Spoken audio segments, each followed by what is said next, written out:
¿Cómo estás, Faride? Bien, Jorge, ¿y tú? Un Bien. saludo a toda la banda. Es miércoles, Faride. ¿Ahora de qué nos vas a hablar? Sorpréndenos. Ay, pues la verdad es que es difícil porque ya sabes que el mundo de la política es fascinante. ¿En dónde? ¿En la serie de House of Cards? No, bueno, a ver, ya sabes que la razón de ser de esta charla política es hablar un poco de manera coloquial sobre la política para que la banda entienda y se preocupe por conocer sobre ella y para saber que si queremos cambiar esto, tenemos que conocer un poco de política. ¿Quiere decir como política para dummies? No, ¿qué pasó? Acuérdate que esto es política para la banda. Siempre he sido banda, siempre voy a ser. Tengo mis propias ideas. Pues hoy vamos a hablar de un tema bastante interesante. El tema de hoy es cultura política. Jorge, ¿qué entiendes por cultura política? Bueno, pues para mí la cultura política son algo así como las reacciones, la percepción y las actitudes que tomamos los gobernados en el sistema político. Una forma de pensar, actuar y ver la política. ¡Wow! Hasta parece que estudiaste el ITESO. Pues sí, la cultura política es la manera de entender cómo el individuo se concibe como parte del sistema político e incluye todas las actitudes, costumbres y percepciones sobre cómo trabaja su gobierno y cómo el individuo se relaciona con él. Entonces, ¿la cultura política es una determinante para la democracia? Pues como dijo Jack, vamos por partes. Primero vamos a ver cómo se estudia la cultura política y cómo podemos saber en qué etapa está desarrollada en nuestro país para poder entender cómo se relaciona con la democracia. Los politólogos estadounidenses Gabriel Aymon y Sidney Verba de la Escuela de Chicago y que fueron una de las figuras más influyentes en el estudio de la cultura política se refieren a ella como orientaciones específicamente sobre política, actitudes hacia el sistema político y actitudes hacia el papel del individuo en este sistema. Y de hecho, Lucian Pike, que también es una autoridad en el tema, decía tal cual que la cultura política está formada por el historial de experiencias de una sociedad o de un sistema, pero también por las experiencias privadas y personales de los individuos y conforme ellos se van convirtiendo en miembros de la sociedad y después miembros de la política. Tiene sentido. Corrígeme si me equivoco. Estos autores también clasificaron en tres tipos. Primero, el cívico participativo, que es cuando los miembros del sistema se involucran en todos los aspectos de este y de esta manera legitiman el sistema político. Hay otro que es el parroquial, que es el más tradicionalista y considera su participación cuando existe poca incidencia en el sistema. Y hay un tercero, que es el súbdito, que es una relación pasiva en la que el súbdito tiene conciencia de que existe una autoridad que gobierna, pero poco se preocupa por pedir cuentas o involucrarse. Sí, de hecho, y lo importante de este punto es conocer cuál es nuestra situación actual y nuestro contexto. Vamos a ver qué nos dice la famosa ENCUD, la quinta encuesta nacional sobre cultura, política y prácticas ciudadanas. Mira, esta encuesta nos muestra dos datos importantes. Primero, que 8 de cada 10 ciudadanos perciben la política como un tema muy complicado o algo complicado, y que el 65% de los ciudadanos entrevistados declararon tener poco interés en la política. Muy mal. Sí. Algo que no podemos dejar de lado es el tema de las redes sociales. Paralelo a cualquier otra participación política, el auge actual se da en las redes sociales, al menos en la población joven y con acceso a estos medios. Veamos esta gráfica sobre los hábitos de consumo digital en México.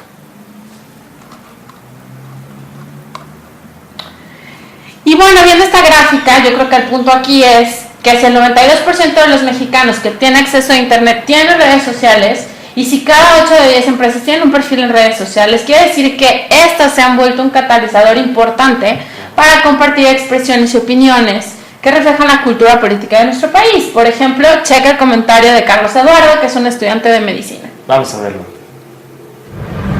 Oye, ¿alguna vez has participado de manera activa en la política como en una manifestación o algo así? No, en ninguna manifestación, ni me he sumado a ningún tipo de grupo. Oye, ¿en redes sociales alguna vez has posteado algo a favor o en contra del sistema político? Sí, varias veces me uno a grupos que están a favor o en contra de determinado grupo político y lo posteo, lo publico en Facebook, los sigo, los apoyo. En escribe José Luis Rosario Pelayo, pudiéramos decir que existe un desarrollo paralelo del espacio público al pasar de una estructura tradicional, tangible, a una moderna intangible, que son las redes sociales y la sociedad de información, la cual devuelve a la sociedad aquel lugar de discusión que ha ido perdiendo en la formalidad de las instituciones, así como en los medios masivos de comunicación. De hecho, una teoría sobre por qué las redes sociales son mayores receptores de diferentes formas en que la cultura política se manifiesta está relacionado con lo que explicó la politóloga Elizabeth Noel Newman en su definición de la espiral del silencio. No sé si has escuchado de ello. Ella definió como una forma de control social en la que los individuos en una sociedad se comportan adaptándose a las actitudes que predominan en el colectivo. En el caso de las redes sociales, los individuos se sienten parte de una sociedad cohesionada o de una red mayor a ellos, en donde además pueden expresar sus opiniones, ser escuchados o leídos y apoyados por el solo hecho de expresarse. Muy bien, vamos a ver qué opina nuestro amigo Jorge. Consideráramos las veces que posteas algo en Twitter sobre política y las veces que participas activamente, o sea, llámese manifestación, meeting, es más reunión. ¿Por qué? Porque creo que es más fácil. ¿En qué sentido? En que en el Twitter pues lo subes en el instante y en una manifestación pues ocupas tiempo para ir. Entonces, ¿cómo es la cultura política en México? Bueno, después de escuchar este comentario, ¿sabes a qué me recuerda? ¿Alguna vez viste la película V de Venganza? Sí, claro, ¿cómo olvidarla? Bueno, recordarás que en la película V cuestiona el sistema político, ¿no? Y cuestiona la cultura política en el contexto de este gobierno fascista y ultraconservador. Y también reta a los ciudadanos a despertar de ese sistema opresor, no sin antes hacer una crítica a ellos mismos por su pasividad. Sí. Vamos a verlo. ¿Cómo pasó esto? ¿Quién es el culpable? Sin duda algunos son más responsables que otros y habrá que rendir cuentas. Sin embargo, siendo sinceros, si buscan a un culpable, solo necesitan 3 al espejo. Bueno, entonces, volviendo a la cultura de México. Podemos hablar de que en nuestro país existe una cultura de súbdito participativo, en la que se aceptan las normas de una cultura de participación, pero su sentido de competencia se basa en la experiencia o en un sentido confiado de la legitimidad. Sin embargo, como ya lo habíamos comentado anteriormente, la cultura de participación cívica se da en las redes sociales, de manera diferente a como se da fuera de ellas, en las calles como tipo movilizaciones.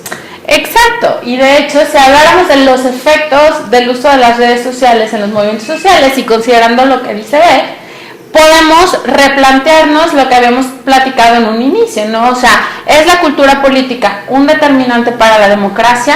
Y regresamos a este planteamiento permanente en la política, ¿no? ¿Qué es primero, el huevo o la gallina?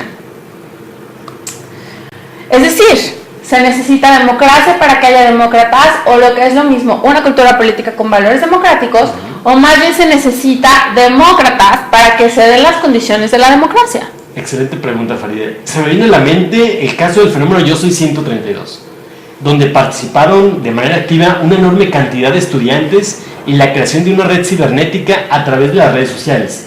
Por ejemplo, de acuerdo a los datos del Observatorio y Monitoreo Ciudadano de Medios AC, en el debate que organizó ese grupo, las menciones a los hashtags Yo Soy 132, Debate 132 y Debate Yo Soy 132 superaron las 70,000 menciones en tan solo 4 horas y sin contar los retweets. Sí, claro, y esto hubiera sido prácticamente imposible en cualquier otro medio, ¿no? Juntar tantas personas en 4 horas, impresionante. Y este hecho es precisamente lo que hablaba la teoría de la espiral del silencio que comentabas, ¿no? O sea, donde los usuarios se sienten protegidos, opinan de lo que la mayoría opina y entonces se sienten como parte de esta red. Claro, pero además de los mensajes que mandan por redes sociales, no podemos dejar de lado los famosísimos memes. ¿A quién no le gusta compartir memes? Son graciosos, caricaturescos y hablan de la percepción de la población acerca de los políticos. Por ejemplo, veamos este. Espero no herir susceptibilidades.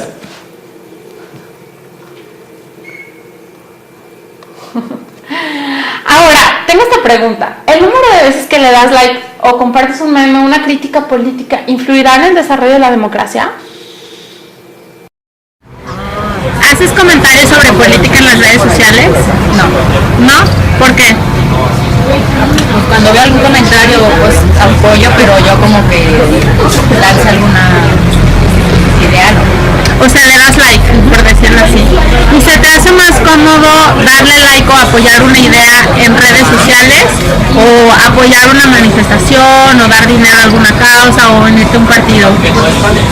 De esas opciones preferiría o apoyar económicamente o con ayuda o like, pero como manifestaciones. Okay. Bueno, acabamos de ver un video que es un ejemplo perfecto de lo que sucede con manifestaciones y movilizaciones, ¿no? Que son ciertas formas de participaciones políticas.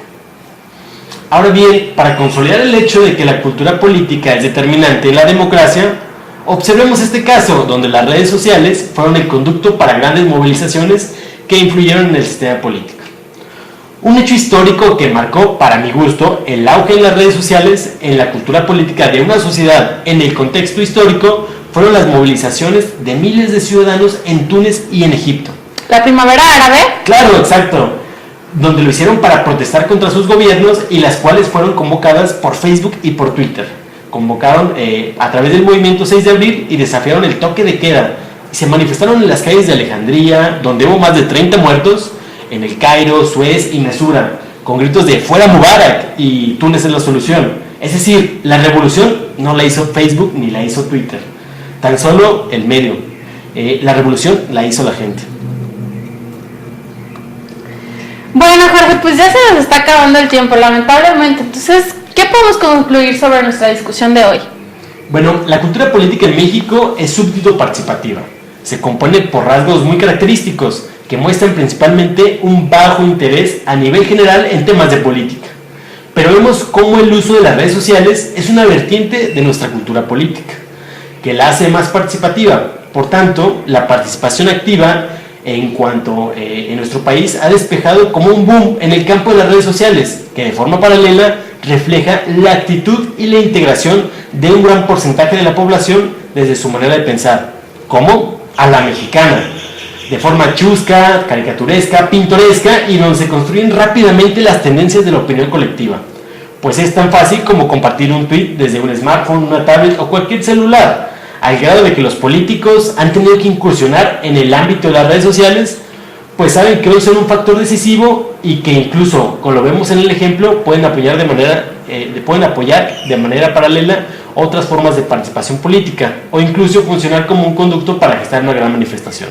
Exacto, y el sistema democrático implica una participación activa de la sociedad dentro del régimen y esa participación es reflejo de la cultura política que se vive, pero en la medida en la que se ven también las condiciones y el escenario para que exista la democracia en el país, mayor será el grado de involucramiento que tenga la ciudadanía. Es decir, un Estado donde los valores democráticos como la libertad de expresión, por ejemplo, puedan existir y ser aplicados libremente, su sociedad y su cultura política se volverán así, democráticos. Espero que algún día alcancemos ese ideal. Así es, Jorge, pues muchísimas gracias por esta charla política y muchas gracias a toda la banda que nos sintonizó. Nos vemos el próximo miércoles. Hasta la próxima.